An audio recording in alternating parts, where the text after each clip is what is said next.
ধোঁয়া আর ধ্বংসস্তূপের নিচে চাপা পড়া এক জনপদ যখন মুক্তির প্রহর গুনছিল, তখন ৭ সমুদ্র ১৩ নদীর ওপার থেকে ভেসে এসেছিল এক নতুন রাজনৈতিক সমীকরণের সুর, যেখানে কয়েক দশক ধরে আন্তর্জাতিক সংস্থাসমূহ সমাধান খুঁজতে হিমশিম খেয়েছিল।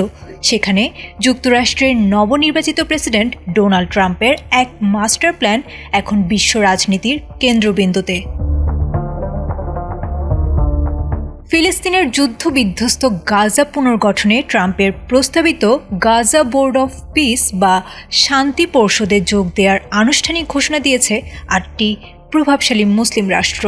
বুধবার এক যৌথ বিবৃতিতে সৌদি আরব, তুরস্ক, মিশর, কাতার, পাকিস্তান, সংযুক্ত আরব আমিরাত, জর্ডান এবং ইন্দোনেশিয়া এই শান্তি প্রচেষ্টায় সামিল হওয়ার সিদ্ধান্ত নিয়েছে। ট্রাম্পের ২০ দফা শান্তি পরিকল্পনার অবিচ্ছেদ্য অংশ হল এই বোর্ড। গাজা পরিচালনার জন্য গঠিত হবে একটি অরাজনৈতিক টেকনোক্র্যাট সরকার, যাদের নির্দেশনা দেবে এই board of piece. Donald Trump নিজেই হবেন এই বোর্ডের আজীবন চেয়ারম্যান। শুধু মুসলিম বিশ্বই নয়, ট্রাম্পের এই আমন্ত্রণে সাড়া দিয়েছে ইসরায়েল, রাশিয়া, হাঙ্গেরি এবং মরক্কোর মতো দেশগুলো। তবে এই বোর্ড গঠন নিয়ে ইতোমধ্যে জন্ম নিয়েছে নানা বিতর্ক। বিবিসির এক প্রতিবেদন থেকে জানা গেছে, বোর্ডের স্থায়ী সদস্য হতে হলে প্রতিটি দেশকে দিতে হবে $1 বিলিয়ন।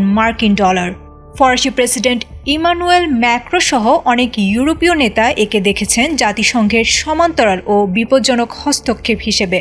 কিন্তু অংশগ্রহণকারী মুসলিম দেশগুলোর দাবি, আন্তর্জাতিক আইনের আওতায় ফিলিস্তিনিদের আত্মনিয়ন্ত্রণ ও রাষ্ট্র প্রতিষ্ঠার অধিকার নিশ্চিত করতেই তারা এই জোটে যুক্ত হয়েছে। বোর্ড অফ পিসের প্রতিনিধি হিসেবে নিয়োগ পেয়েছেন জাতিসংঘের সাবেক দূত নিকোলাই মলাদেনভ।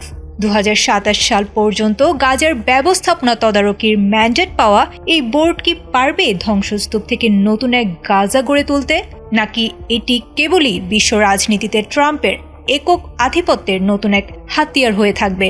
সেই উত্তর এখন সময়ের হাতে। আয়েশা আক্তার, এটিএন বাংলা।